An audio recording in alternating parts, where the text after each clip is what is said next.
Live from New Delhi, you're watching DD India News Hour, India's voice to the world. I'm Mark Lynn. Namaskar. Coming up in the next hour. The IDF chief, Halevi, vows to continue operations even as Israeli protesters in Tel Aviv urge for a ceasefire. It's 400 days since October 7. Ukraine launches a 34 drone attack on Moscow. Flights diverted from 3 major airports. Campaigning in full swing ahead of assembly polls in Maharashtra and Jharkhand. BJP and Congress-led alliance release manifestos for Maharashtra polls.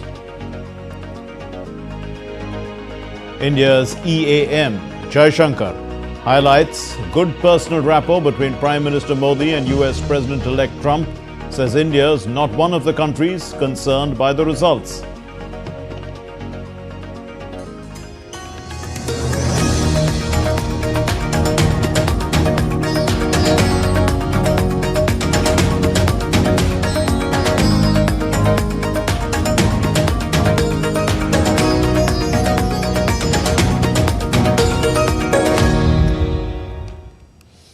A top story, the Bangladesh army arrested hundreds of workers and supporters of the former Prime Minister Sheikh Hasina's Awami League party in a major crackdown that happened ahead of their planned protest against the interim government led by Mohammed Yunus.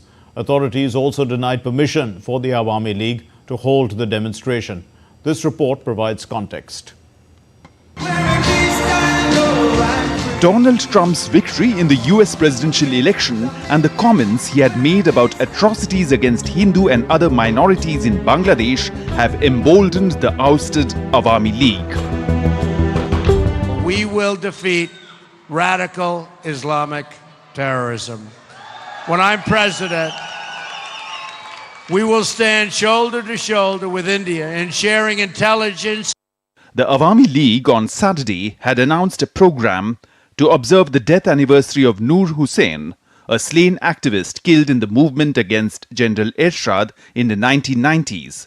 They had vowed to gather at the Zero Point, the center of Dhaka city, and had invited everyone to take part in the program with the picture of the newly elected US President Donald Trump. Awami League believes that the outgoing Biden administration had fueled Sheikh Hasina's removal from office.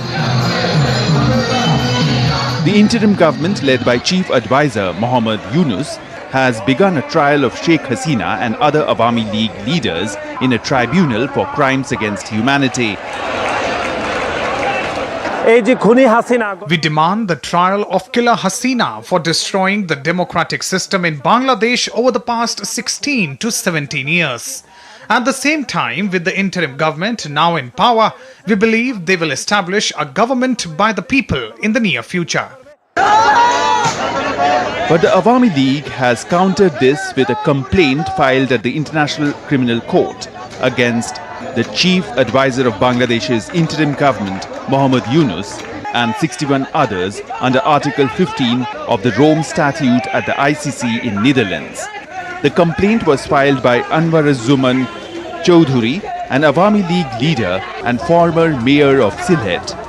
The party aims to file 15,000 cases against the interim government at the International Criminal Court for similar crimes.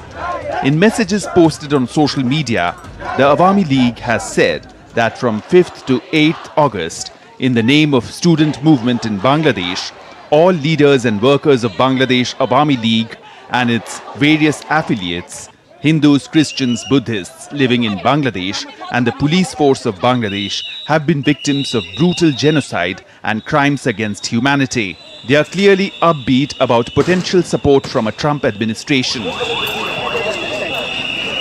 I think it's horrible. And I think that we should be able to have a president who can go in there and talk about it and then fix it. Extensive preparations are underway to file 15,000 more such complaints in the ICC very soon. The affected persons will file the complaints one by one. Bureau Report, DD India. The Israeli Prime Minister Benjamin Netanyahu said on Sunday, that's November 10, that he has spoken with the US President-elect Donald Trump 3 times in the past few days aimed at tightening the strong alliance between Israel and the United States. In the last few days, I have spoken 3 times with President-elect Donald Trump. These were good and very important conversations, talks that were designed to further tighten the strong alliance between Israel and the United States. We see eye to eye the Iranian threat to all its components and the danger posed by it.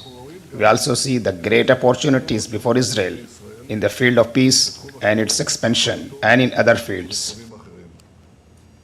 Qatar has suspended its role as a key mediator for a Gaza ceasefire and hostage release deal. Qatar's foreign ministry in a statement on Saturday said it would resume its role when Hamas and Israel show their willingness to negotiate. The Gulf country has been working alongside the United States and Egypt for months to broker a ceasefire in the year-long conflict between Israel and Hamas in Gaza. The latest round of talks in mid-October failed to produce a deal, with Hamas rejecting a short-term ceasefire proposal. Disagreements have centered on the long-term future of Hamas and Israel's presence in Gaza. The Israeli military chief, Herzi Halevi, has vowed to continue operations till all hostages are rescued. He made these remarks as he met army commanders in Jabalia, which is in the northern strip of Gaza. From this position of power, we are supporting our civilians who are held hostages and soldiers who are prepared to fight with tremendous determination, as well as pay a price to bring them home. We are not stopping or slowing down. This is to bring back the hostages, to ensure security for the surrounding communities. Israeli protesters expressed concern for hostages in Gaza after Qatar said that it was willing to pull back as a mediator for a ceasefire that would help bring the captives home.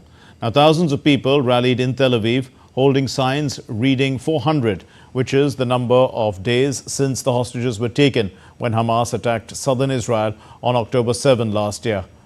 Protesters also demanded that Israeli Prime Minister Benjamin Netanyahu secure a deal to release the hostages held by Hamas. Qatar withdrawing for us is a chaos because they were the lead connection to the Hamas leadership in Qatar and the Hamas leadership in Gaza. And now without them, we don't know who's going to be in charge of the threat connection, if it's going to be the Turkish, if it's going to be the Egyptian, if it's going to be anyone else. But a chaos and another delay in hostage release will be very bad for us, and we don't know who's going to talk to them. U.S. warplanes launched airstrikes on Iran-backed Houthi rebels' advanced weapons storage facility in Yemen on Saturday night.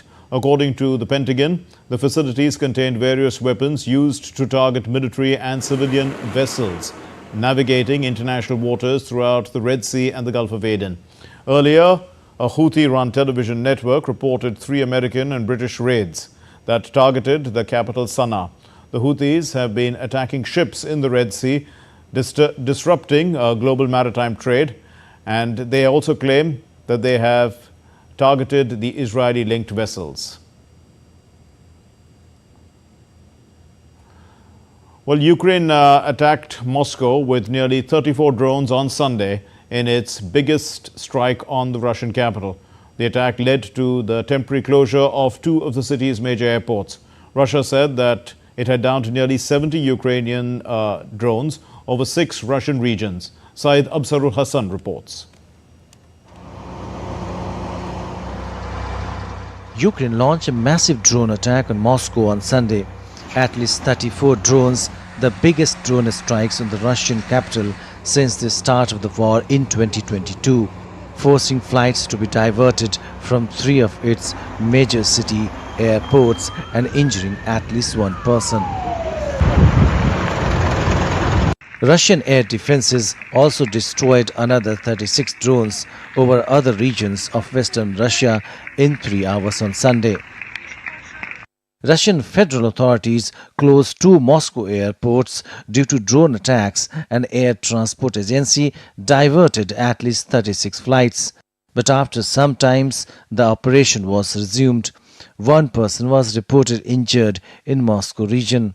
Moscow and its surrounding region, with a population of at least 21 million people, is one of the biggest metropolitan area in Europe alongside Istanbul. On the other hand, Ukraine said that Russia launched a record 145 drones overnight. Kyiv said its air defenses downed 62 of those. Ukraine also said it attacked an arsenal in the Bryansk region of the Russia, which reported 14 drones had been downed in the region. How was it? It was scary. I heard the sound of it, then the sound faded, and then it hit the house. I was thrown to the ground with a blast wave. It was all in a mere second. In the meantime, British Chief of Defence Staff Admiral Sir Tony Radakin said that Russians have paid extraordinary price in the month of October 2024. Russia is paying an extraordinary price for Putin's illegal invasion. So October was the worst casualty figures for Russia so far. On average, over 1,500 people either killed or wounded every single day. Every day? Every single day. And that is for tiny increments of land. The longer the war goes on for Russia, the more difficult it is. Russian economy is under pressure. It will be okay this year.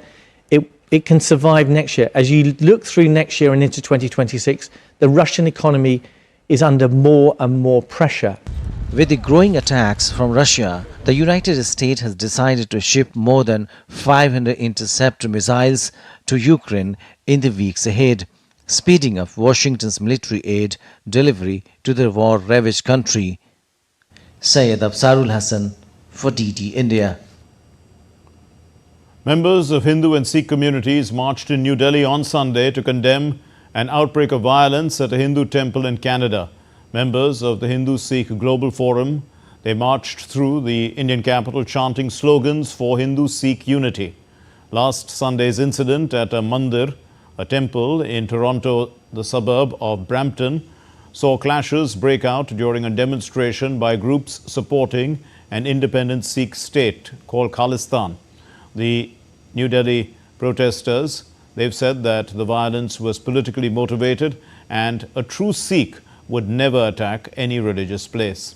Some of the protesters also crossed police barricades and tried to march towards the Canadian High Commission before being stopped by the police. Canada is home to the highest population of Sikhs outside their home state of Punjab, and demonstrations in favor of a separate homeland carved out of India have irked New Delhi.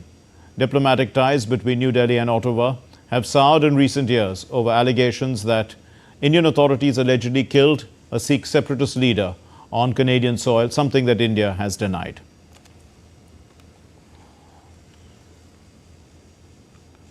Now, still to come here on DD India News Hour. Mauritius polls on economic issues in a close-fought election. Severe tropical storm Toraji approaches northern Philippines. And Remembrance Day, Sunday, is on in Britain.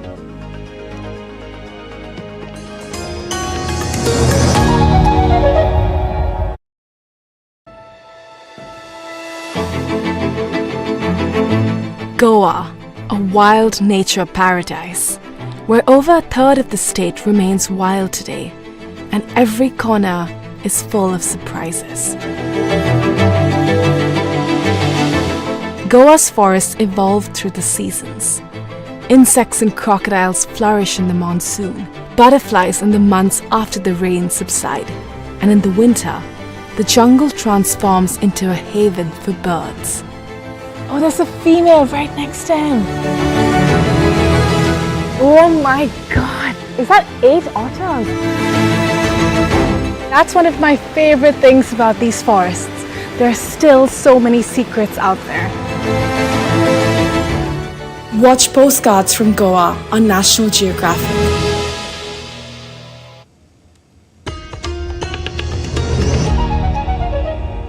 You're watching DD India News Hour. I'm Mark Lynn. News from the United States now. Speculations are rife over who will be the U.S. President-elect Donald Trump's, teammates or in his cabinet. Multiple candidates are being vetted for key positions. DD India correspondent Shubhendu Ghosh takes us through some probable choices. With Donald Trump's historic win in the US presidential elections, all eyes are on what Team Trump 2.0 will look like. Susan Wiles, as the Chief of Staff, is the only confirmed appointment so far. Vetting process is underway for a number of candidates. The Secretary of Homeland Security will take the lead in enforcing Trump's ambitious promise of deporting undocumented migrants en masse and sealing the US-Mexico border. Tom Homan, Trump's former acting director of Immigration and Customs Enforcement, stands out as a likely pick. Meanwhile, Texas attorney Ken Paxton's name is being floated for the position of Attorney General. Florida Senator Marco Rubio could be America's top diplomat. U.S. Secretary of State is the president's main advisor on foreign affairs and represents the country overseas.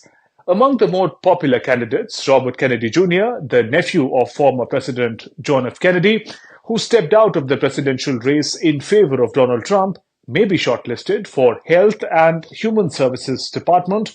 Elon Musk had heavily invested, we understand, in Trump's campaign and is set to enjoy great influence over the leader. He may be picked to lead a new Department of Government Efficiency. Among Indian-American names, Kash Patel, a lawyer and a loyalist who staffed the National Security Council and became Chief of Staff to the Acting Secretary of Defense in Trump's final months in office. A former House staffer with extensive experience in national security, Patel is speculated to be a candidate for CIA Director. Vivek Ramaswamy, a Republican presidential candidate until he dropped out of the race in January. Ramaswamy is a potential choice for the top job in the Commerce Department. Meanwhile, President-elect Donald Trump on Saturday informed that former Republican presidential contender Nikki Haley and former Secretary of State Mike Pompeo will not be asked to join his administration.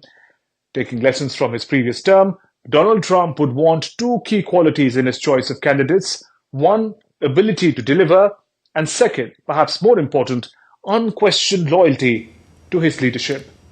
Shubhendu Ghosh, DD India.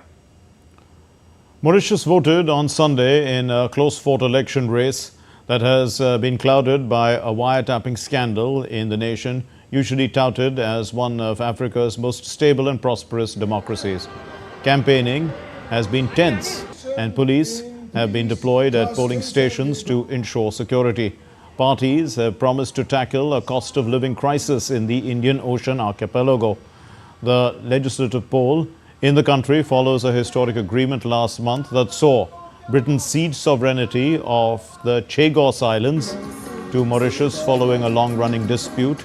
In response to a scandal, the authorities on November 1 announced a social media ban until after the election. But following an uproar from the opposition and local media, the decision was called off within 24 hours. The battle for control of the 70-seat National Assembly is being played out between two main parties, or blocs actually, Jagannath's militant socialist movement and its allies, and the Alliance of Change, led by the former Prime Minister Naveen Ramagulam. Voting closed at 1400 hours GMT. The results are expected on Monday. Gunmen attack a bar in the central Mexican city of Querétaro and they've killed 10 people. The attackers opened fire inside a bar and one suspect was detained. The vehicle used in this attack was found abandoned and set on fire.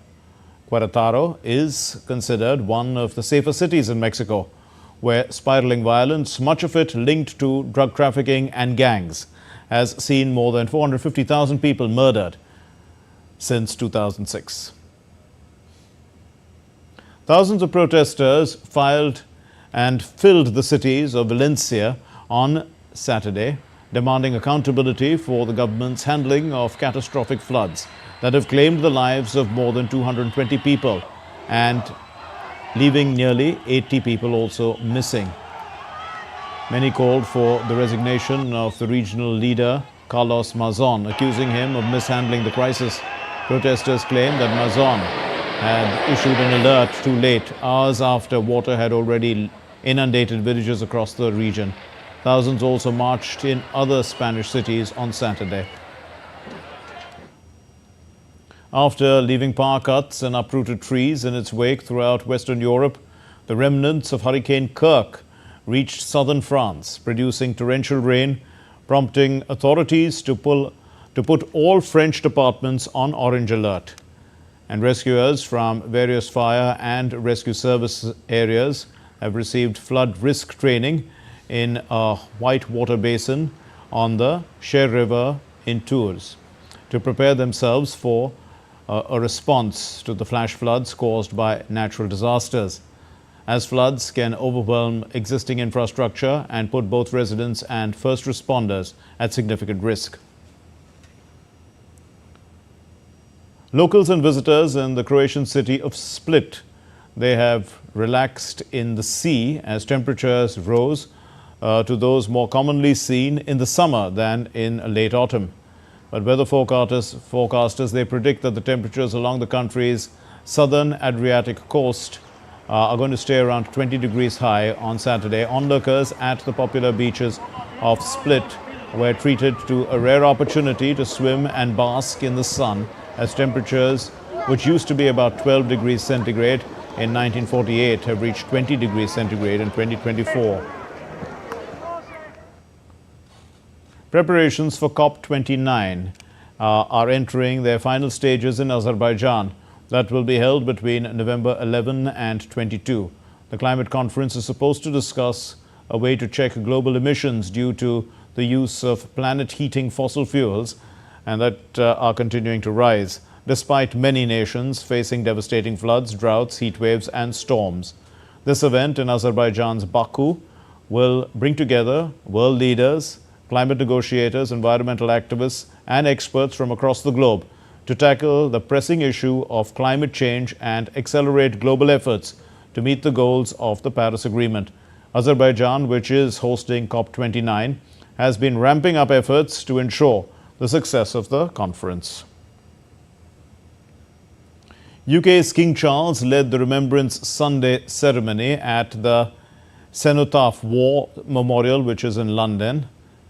From the balcony, Kate, the Princess of Wales, looked on as King Charles, Prince William and the Prime Minister Keir Starmer lay wreaths to honour UK's war dead.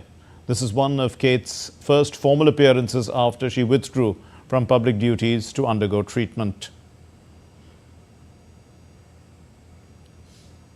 Meanwhile, an Afghan delegation is set to attend the upcoming UN Climate Change Summit in Azerbaijan, marking a first since the Taliban government came to power. Before boarding a flight to Baku, Maulavi Matul Haq Khalis, who is the Director General of the country's National Environmental Protection Agency, said that they are looking forward to develop a relationship with the world body. As smog blindfolded Lahore and Multan, the air quality index of Lahore soared to again high levels. According to Swiss air quality monitor IQ Air, Lahore's AQI rose to over 400 on Sunday, but Multan became the most polluted city as it reached a staggering 1,914 AQI mark on the air quality index, that is, and experts have called this an apocalyptic condition, as the air quality is expected to deteriorate in the coming days. So smog levels also have reached dangerous and extreme proportions as authorities have failed to enforce the preemptive anti-smog directives. Let's get you some business news. The US President-elect Donald Trump's proposed tariffs on Chinese goods could trigger factory relocations across Asia, but experts warn a full trade war between the US and China would destabilize global markets, with Asia bearing the brunt. Trump has promised up to 60% tariffs on Chinese imports to address the trade imbalance, though analysts question whether he'll stick to this figure. A trade showdown, or in fact a slowdown, also could affect Southeast Asia, where economies are heavily linked to China's production chains. Countries like Indonesia, Vietnam and the Philippines could see reduced exports to the United States, as Trump also plans to raise import duties on all foreign goods by 10 to 20%. How much impact this will have depends also on each country's reliance on the U.S. exports and exposure to the U.S. market. The U.S. has ordered Taiwan Semiconductor Manufacturing Company to halt shipments of advanced chips to Chinese customers that are often used in artificial intelligence applications, and this starts on Monday. According to sources, the Department of Commerce sent a letter to TSMC imposing export restrictions on certain sophisticated chips of 7 nanometer or more advanced designs destined for China that power AI accelerator and graphics processing units. The U.S. order, which is being reported for the first time, comes just weeks after TSMC notified the Commerce Department that one of its chips had been found in a Huawei AI processor. The latest clampdown hits many more companies and also will allow the United States to assess whether other companies are diverting chips to Huawei for its AI processors. Let's take a look now at other stories making the news around the world. Bitcoin soared to a new record high on Sunday as traders bet that Donald Trump's return to the White House will be good for the cryptocurrency. The digital currency passed $80,000 for the first time in its history shortly after 1200 hours GMT. Residents of 2,500 villages were ordered to evacuate as the severe tropical storm Taroji approached the northern Philippines, the Filipino government had said on Sunday. This follows 3 massive cyclones that battered the country in less than a month. An Australian warship docked in Indonesia's Banyuwangi on Sunday ahead of a joint military exercise between the two countries scheduled for November 13 to 16 involving around 2,000 personnel.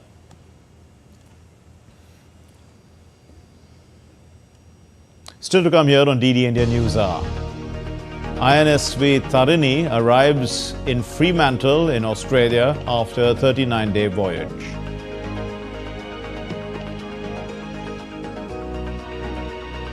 A trial seaplane flight lands at Bolgatti backwaters in Kochi.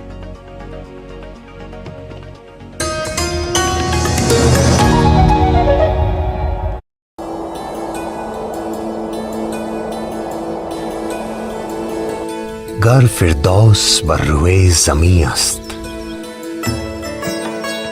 हमी अस्तो हमी अस्तो हमी अस्त Jammu and Kashmir, nature's finest works.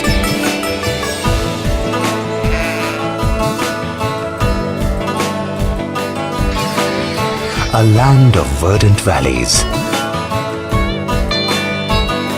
pristine lakes, striking autumns, unforgettable majestic beauty. A place of unwavering devotion, wholehearted smiles, and warm hospitality.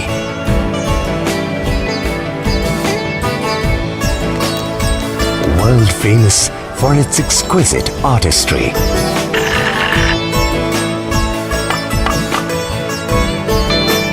Leader in diverse agricultural products.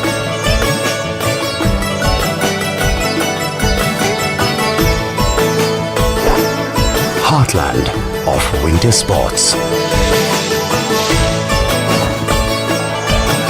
Jammu and Kashmir is vibrant,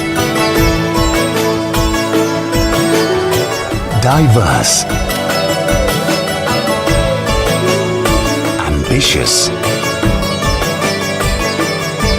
future-focused,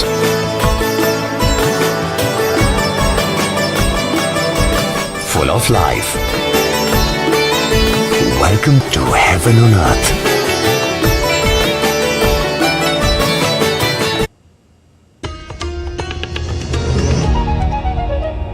You're watching DD India News Hour. I'm Mark Lynn. Here's a recap of our main stories. The IDF chief Halevi vows to continue operations even as Israeli protesters in Tel Aviv have urged for a ceasefire. It's 400 days since October 7. Ukraine launches a 34 drone attack on Moscow. Flights diverted from 3 major airports. EAM Jaishankar highlights good personal rapport between Prime Minister Modi and US President-elect Trump. Says India is not one of those countries concerned by the results.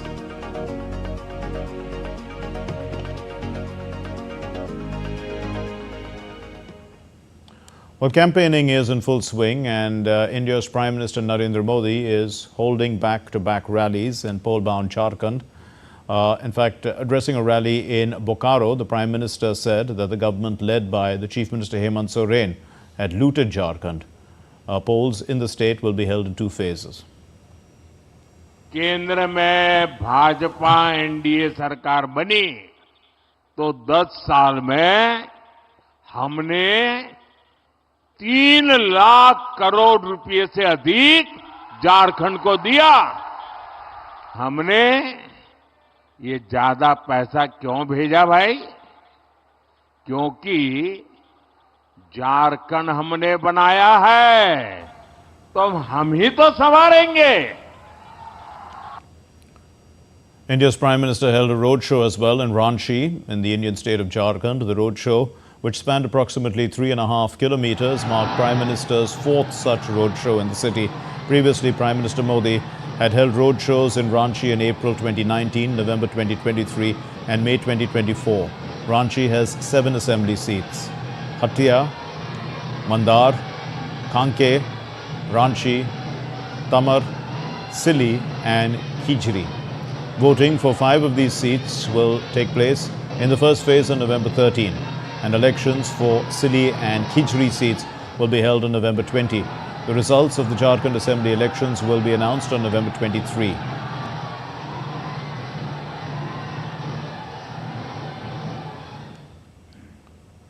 Well, India's Home Minister Amit Shah also launched the BJP's manifesto for the upcoming Maharashtra Assembly elections in the western Indian city of Mumbai. Maharashtra Deputy Chief Minister Devendra Fadnavis, the state BJP Chief Chandrasekhar Bawankule and the Union Minister Piyush Goyal, other leaders too from the party, were present on the occasion. The Maharashtra Assembly elections are going to take place on November 20, with the counting of all the votes for the 288 constituencies set for November 23. In Mumbai, the Indian National Congress's President Mallikarjun Kharge, in the presence of other senior opposition leaders, released the manifesto of the Maharashtra manifesto. It's called Maharashtra Namma, of the opposition alliance, the Mahavikas Agadi. This is for the upcoming state assembly elections in Maharashtra. India's External Affairs Minister Dr. S. Jaishankar addressed the Silver Jubilee celebrations of the Aditya Birla Scholarships on Sunday in the financial capital Mumbai. And the Minister Jaishankar stated that Prime Minister Narendra Modi was one of the first 3 leaders whom President-elect of the United States, Donald Trump, had spoken to after he was elected. And he also said that the Prime Minister has established a good rapport with leaders of many parts of the world. He mentioned that while many parts of the world may be concerned by these results, in the United States, India is not one of them. The Prime Minister was among the first 3 calls, I think, that President Trump took. And look, India, Prime Minister Modi has actually built rapport across multiple presidents. When he first came to DC, Obama was the president, then it was Trump, then it was Biden. So, for him, there's something natural in terms of how he forges those relationships. So that's helped hugely. And I think, the changes in India have helped as well. I know today a lot of countries are nervous about the US, okay? Let's be honest about it. We are not one of them. Well, the southern Indian state of Kerala took a significant step towards realizing its dream of seaplane tourism as a trial flight landed in the backwaters of Bolkati, which is in Kochi this afternoon.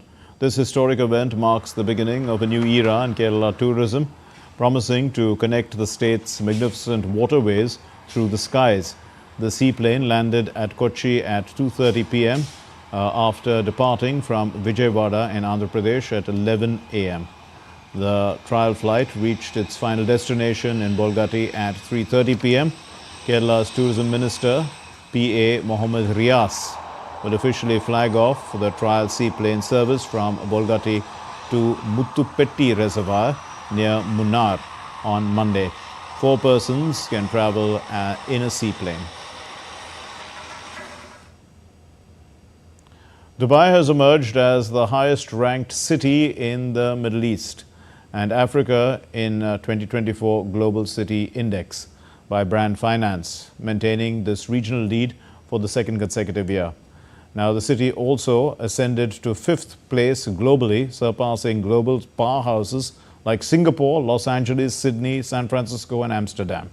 In the report, Dubai was commended for its global reputation, ranking first ahead of Sydney and London. It also climbed dramatically in terms of local and remote work opportunities, moving from 24th to the 4th place.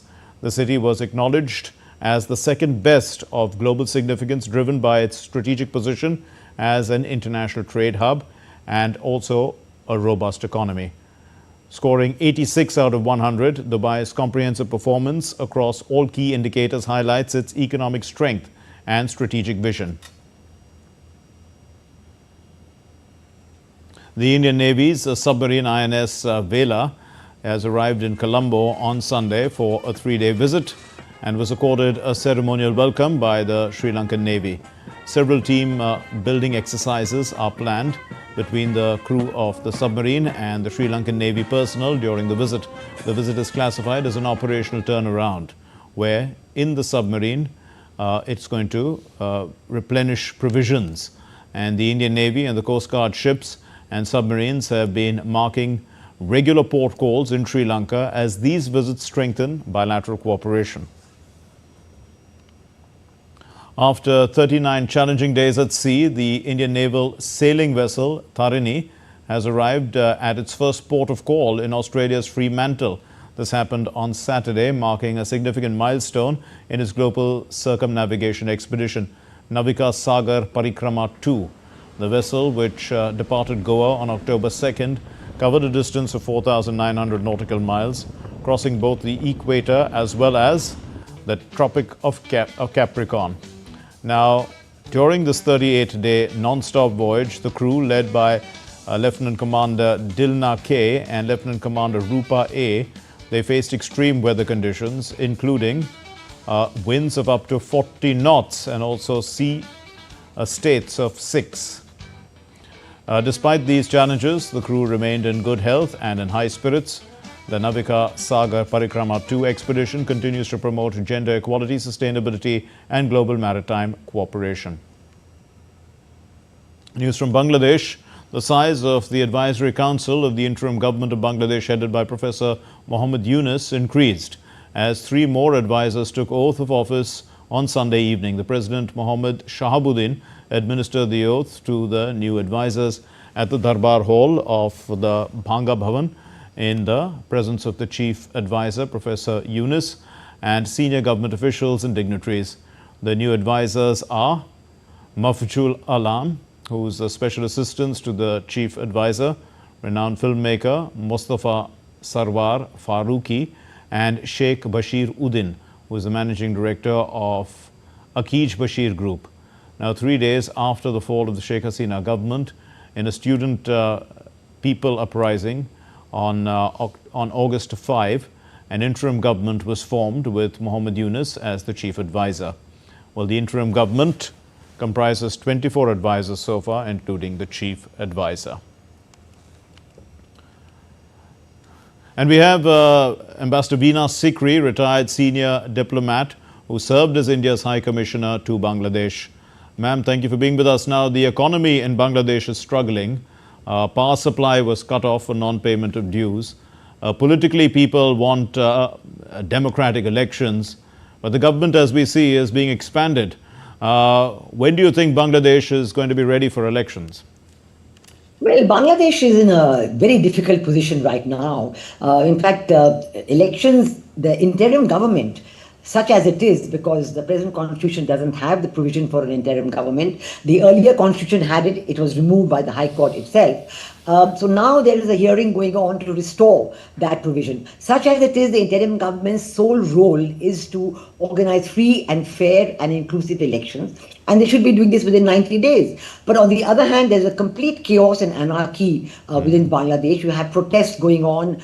There are huge attacks on the minority community. There were attacks on the Buddhist community in Khagrachari. There were attacks just 2 days ago in Chittagong on the Hindu minority community. And in fact, it is very disturbing that even members of the army have been taking part in these attacks, not only in Khagrachari but also in Chittagong.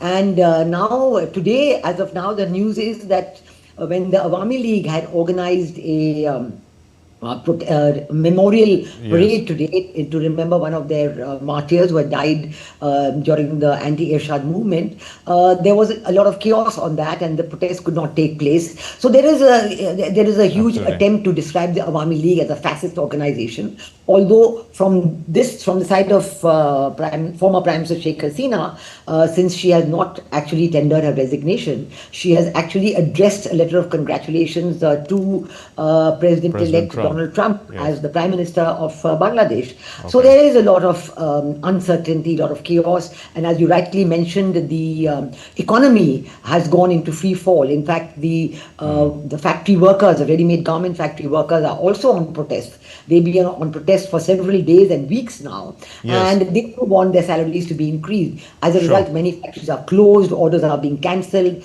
and economic growth is said to have halved from its previous healthy rate of 6 to 7% right. a year. Ambassador Sikri, you have mentioned clearly the situation is quite grim. But is it right for the Awami League, in your opinion, to believe that the President-elect Trump can restore them to power in Bangladesh?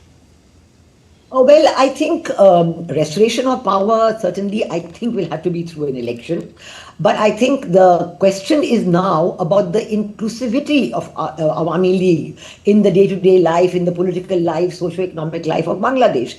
At the moment, the Awami League is being described as a fascist organization, and you've seen the kind of parodies, the kind of images that are being perpetuated about the Awami League.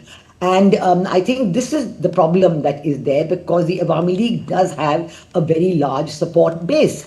And that support base, as can be seen, is already trying to assert itself. And at the same time, because of the economic downturn, because of the inflation, because of the uncertainty of power supply, as you correctly mentioned about the Adani Group, and there are other power units also where the coal has to be imported from Australia and other places. And unless the foreign exchange is paid for the coal to be imported, the power plant does not function. So in the face of all these, there is a lot of talk in Bangladesh that earlier it was better. Is something that has made the interim government a little nervous. And they are trying to counter that by then, describing the Awami League. So this whole question of inclusivity, of going back to normal political life, to normal socio-economic life, this has not happened. On the other hand, let's look at that question of inclusivity, Ambassador Sikri. Trump did mention the targeting of Hindus and other minorities in the current Bangladesh unrest, and he's also promised to share intelligence with India when he's president. What does this imply, and what sort of role do you think the US is going to play in Bangladesh? Well, already, of course, there is a lot of talk about how the change of regime took place. You had said a student-inspired revolt, but actually the regime change operation is supposed to be guided by many countries, and the name of the USA and Pakistan are regularly mentioned, not only in India and also in USA itself. Now the question is that President Trump sent a very strong message addressed to the chaos in Bangladesh, addressing the attacks on the Hindus in Bangladesh, the minorities in Bangladesh, including the Christians and the Buddhists. And he said that these attacks were barbaric. Now, this was a matter of great enthusiasm for many of the people, especially the minorities and the Awami Leaguers who've been facing a lot of unrest and a lot of attacks on them. And yesterday and day before, when the announcement about the election of President Donald Trump came through, a lot of the people in Bangladesh, from the Hindu community, Buddhist community, Awami Leaguers, they were celebrating, they were putting on posters. Now, this has all been stopped. They've been attacked, their posters have been torn, some of them have been arrested. So there is this chaos right now in Bangladesh. As I said, on every aspect, there is no kind of a normalcy in the life, but there's this kind of chaos and attacks on them going on from different parts. So this is what is creating the uncertainty among the minds of the people, the followers of the Awami League, minds of the Hindu minorities, minds of the Buddhist minorities.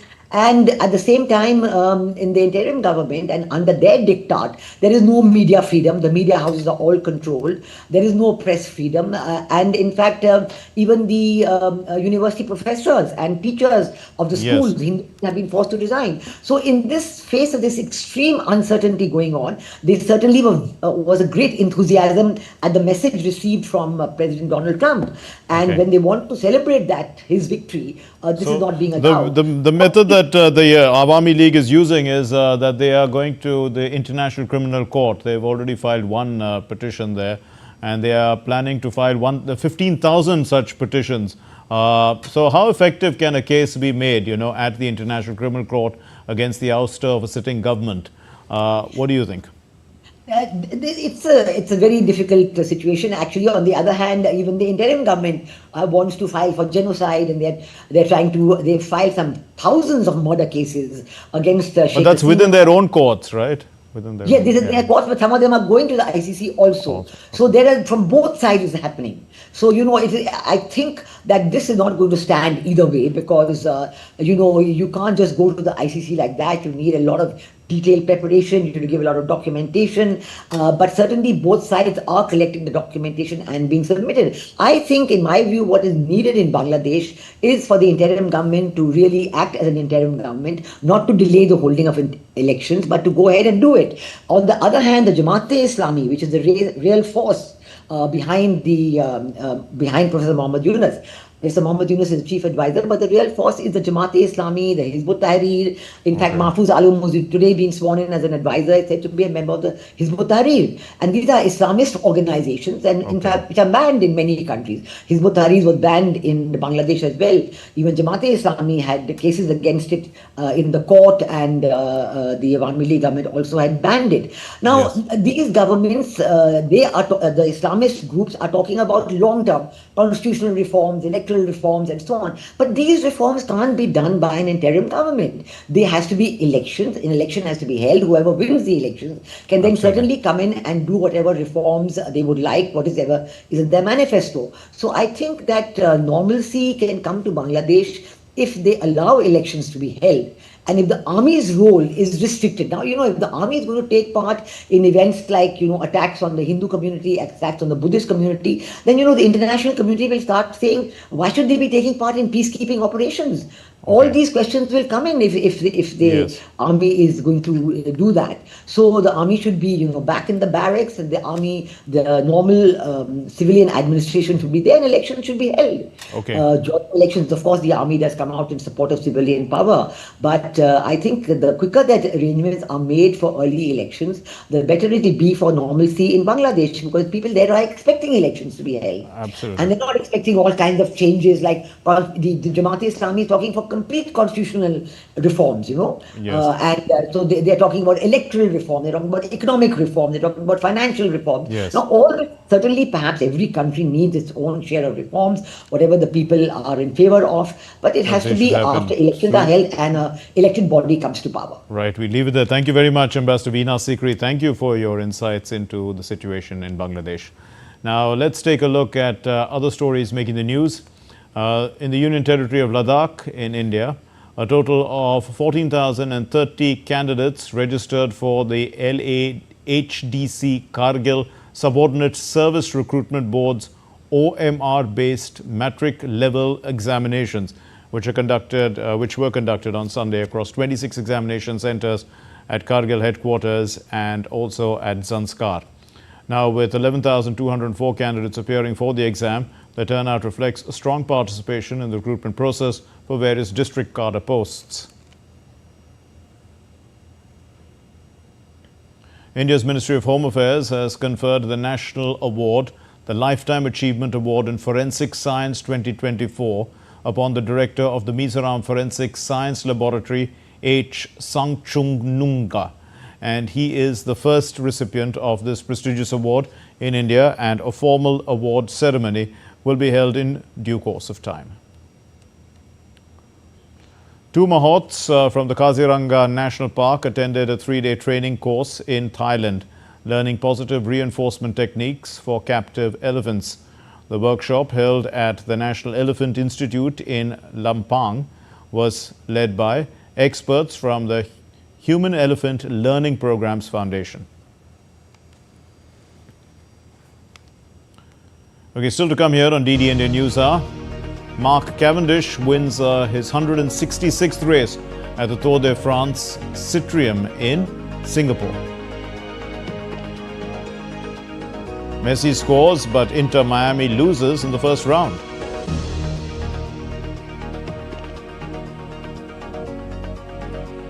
Also, news from one of India's largest livestock fairs, the International Pushkar Mela.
You're watching DD India News Hour. I'm Mark Lynn. Now let's get you the sports news.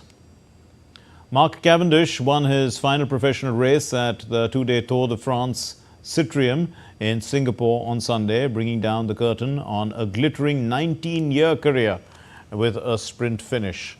The 39-year-old Briton has clinched his 166th career win after crossing the line in the 25-lap, 2.3-kilometer course in the Singapore Citrium. Cavendish wore the number 35, symbolizing his record for Tour de France stage wins. Cavendish, the world's most decorated sprinter, announced his retirement last year before reversing that decision and breaking the all-time record for the most stage wins at the Tour de France during his year's race. Lionel Messi had scored for Inter Miami, but they suffered a shock. I beg your pardon. They suffered a shock defeat, the first round defeat, in fact, in the MLS Cup playoffs. Atlanta United triumphed 3-2 in the best-of-3 decider at Fort Florida after both sides had won one game each. Miami finished the regular season with a record 74 points from 34 games in the Eastern Conference to win the Supporters' Shield. Miami took the lead at Chase Stadium when Matthias Rojas scored from a rebound after former Aston Villa keeper Brad Guzman had also denied Argentina forward Messi.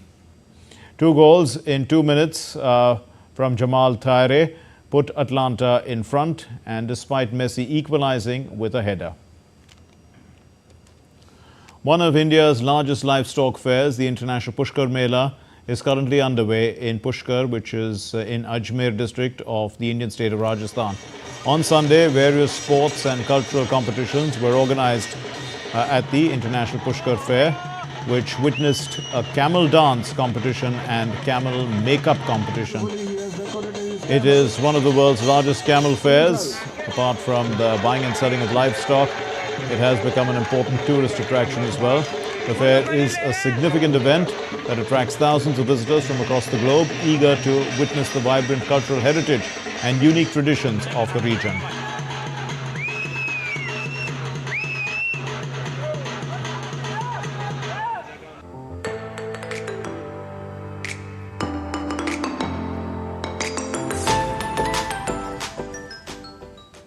Well, that's all we have in this edition of DD India News Hour, but let's know your thoughts on the news of the day. For those of you on the go as well, you can get the latest news and updates from India and across the world on the DD India mobile app. That app is available in both Android and iOS platforms. Scan the QR code and download it. We'll be back with more news as it breaks here on DD India. My name is Mark Lin. From all of us here in Delhi, thank you very much for watching DD India News Hour. Namaskar.